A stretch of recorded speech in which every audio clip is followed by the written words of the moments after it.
We are there. Good evening, everyone, and thank you very much once again this evening, especially Sheraz. My name is Father Yaqoob Khushi, and I am working in Church of England. And today, when I received the news once again, what has disturbed and affected not only just emotionally, but physically and psychologically because these young people, those who are distributing the Christian literature in Pakistan, and they have been arrested and they have been charged under the blasphemy law. So, Mr. Shiraz, thank you very much joining me once again this evening. You're very My welcome, first Father. question is to you. The two Christian people, Mr. Harun Masih and Mr. Mansha Masih, have been charged under the blasphemy law, just simply distributing the Christian literature. Have you got any news or have you read something about it? Would you like to share something? It's up to you now.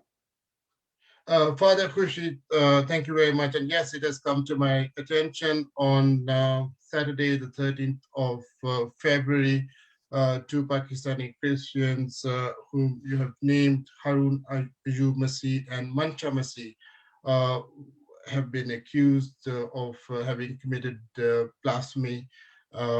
And the charges against them were, from where this issue began, was this that they have been said to have given a Christian book called Water of Life to the complainant, and that's triggered blasphemy accusations against these two poor Christian men.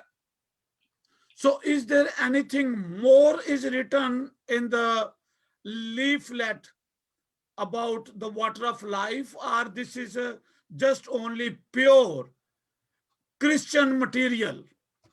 So, as far as the police first information report goes, it doesn't say anything that there were other charges or motives. It says that this book called Water of Life, which refers to Jesus in the Bible, and there are other Christian publications, and as far as I know, that the law doesn't stop Christians to promote or propagate their religion, as far as it states in the Constitution of Pakistan.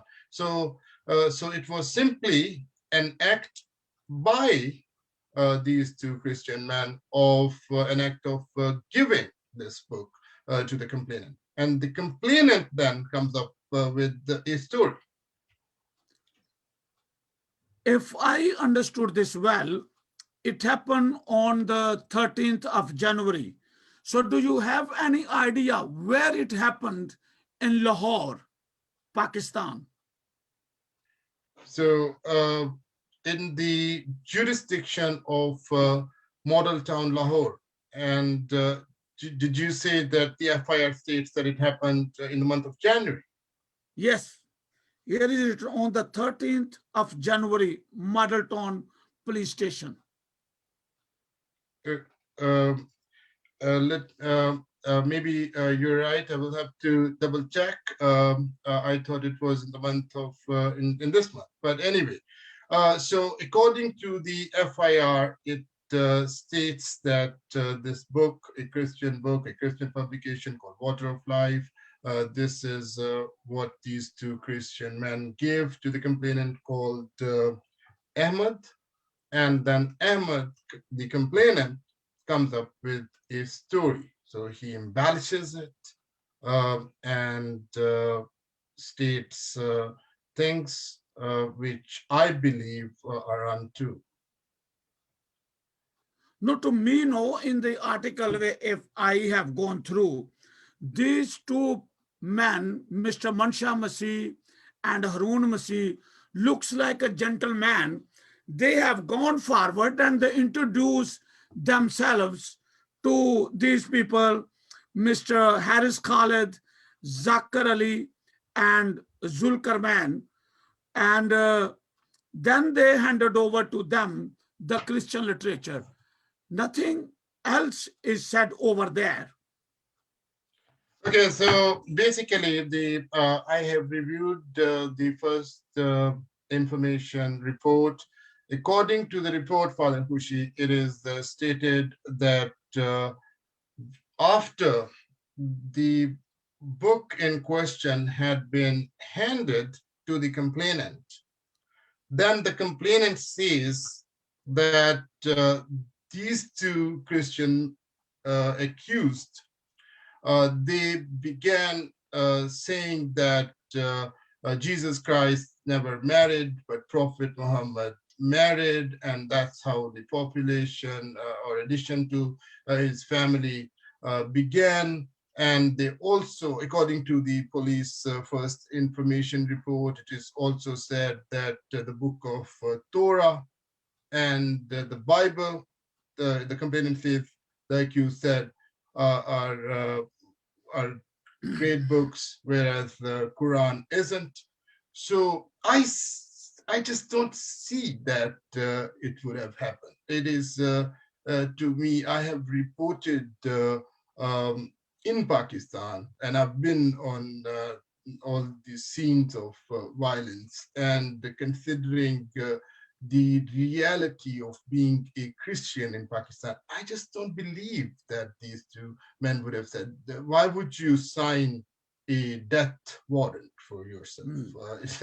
It amounts to that, unfortunately. Now, by the way, Mr.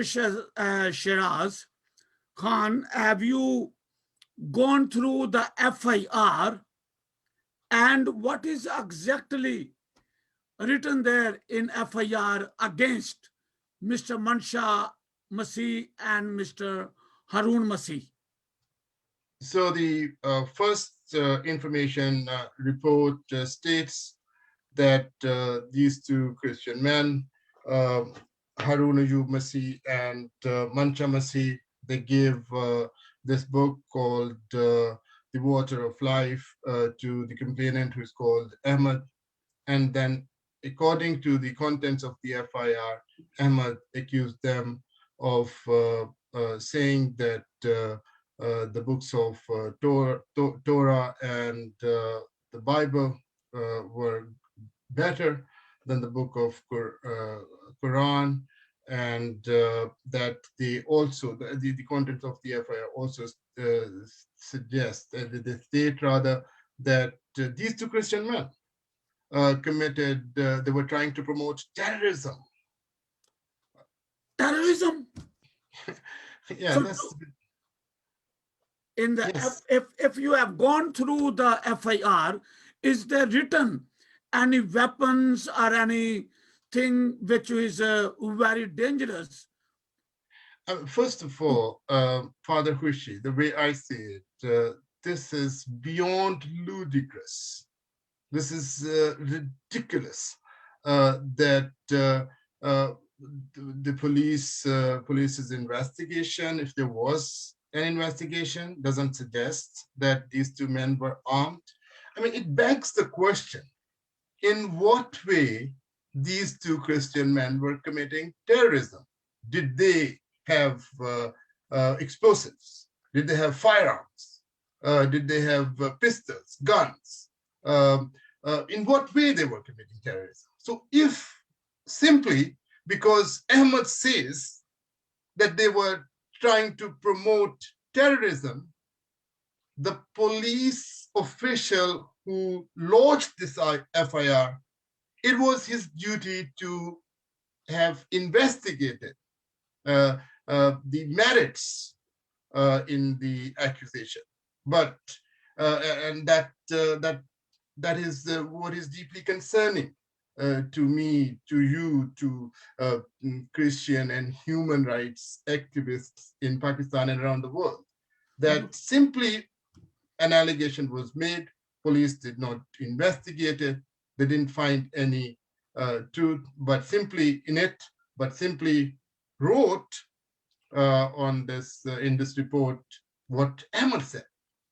So what really concerns me is why would Ahmed or any complainant's words take such a huge significance that the police would even um, be happy to abandon the duty that they are supposed to do.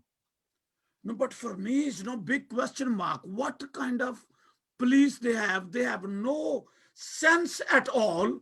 What kind of people handed over to them, and what they are writing against them, what they have taken out from their pockets, how they can write it all this with the blind eyes.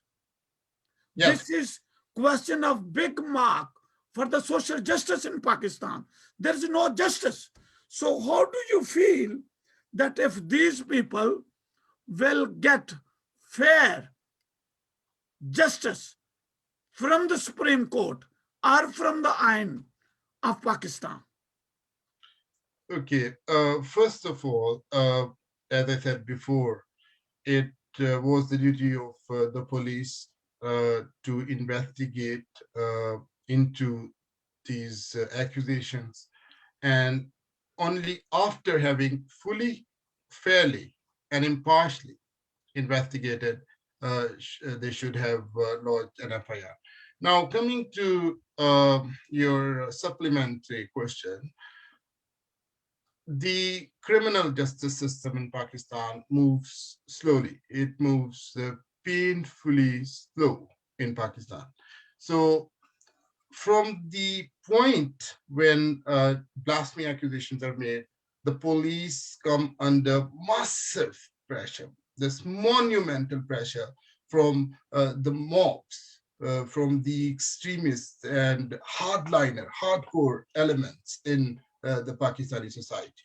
So they pressure the police to lodge an FIR, and from there, the lower courts, for example, the session court in Pakistan, the judges of the sessions court, they also are pressurized by these mobs. So as a result, uh, even though that the judge knows that the accusations are false, even though he knows that there is no iota of truth in the allegations, the person is uh, given sentence, and then it takes another 5, 6, 7 years before the court comes up in the High Court, if you like, and then another 5, 7 years before it goes to the Supreme Court of Pakistan, which is the top court of the country.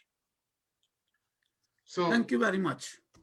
And as you see this, that it takes so much time, I know Miss Asia Bibi, 8, 9 years, she has been in the prison. At the end of the day, she was out from the prison and she was released.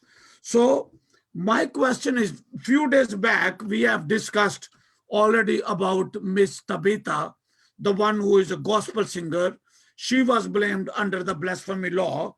So how this is in Pakistan is a pattern to persecute the Christianity in this way, one after the other case, or it's a propaganda is going on against Christianity in Pakistan. it is deeply concerning, Father Hushi, that on Thursday, the 28th of January, Tabitha Gill, a Pakistani Christian nurse and gospel singer, she was accused of having committed blasphemy. And not only that, she was accused of having committed blasphemy, but she was slapped, she was beaten with clubs, she was humiliated. Her human dignity was violated in a very shame and bizarre manner. And then we hear about another like case, this case of these two Christian men. So these are not the only cases. There are more than as we speak, more than 1,000 people are already languishing in Pakistani prisons on charges of blasphemy. And nobody knows when these men and women who the Constitution tells us are equal citizens of Pakistan. Article 25, 26, and 27 of the Constitution of Pakistan guarantees equal rights to Pakistani Christians. So it's quite concerning that Pakistani Christians who are the lowest of the low, they're the poorest of the poor, and that they have to uh, go through all this simply because they happen to be Christian in a predominantly Muslim Pakistan. So it's mean that in Pakistan, once anybody is uh, suffer under the blasphemy law, so there is no life anymore for him or for her in Pakistan. That is what you mean. Absolutely. So a person who is accused of having committed blasphemy, he is reduced to a refugee in his own country. He has nowhere to go. He or she has nowhere to hide. Because protest demonstrations in the they call for protest demonstrations. People shout slogans. People call this person who has only been accused of blasphemy, but they begin labeling this person as blasphemer. And in 7-8 years, for example, if in the case of, for example, RCBP, which you pointed out, her daughters grew up without a mother figure in their life, in their lives. So likewise, a person's life is ruined. You don't have any life. Your family remains under fear. So there is first of all the person who then goes behind bars. Their life is has turned upside down, but it has it's like going through a psychological trauma for the family, and it's always remaining living life under this fear. So Thank you very much. Like no, this is life. I really, to be very honest with you, it's really painful. Not only for Mr. Harun Masih and Mansha Masih and for their family, but all the area where they are living in Lahore, in Model Town, and as well the people, those who are outside of Pakistan, being a Christian. So, my dear brothers and sisters, thank you very much. This was just highlight the issues and deliver the information to you that you should know what's going on in Pakistan, how one by one the Christian people are persecuted, are blamed under the blasphemy law, even though they don't do anything against Islam, anything against Muslim people, anything yes, against Pakistani Ain. So, whenever it happens, we need to pray more for them, that God may absolutely. bless them, strengthen them, that they may remain steadfast in their faith, and God may have mercy on them, and they may continue to follow the footsteps of Jesus Christ. Thank you very much. Amen. Take care and Thank God you. bless. Bye Thanks. bye. God bless you. Bye. Thank you.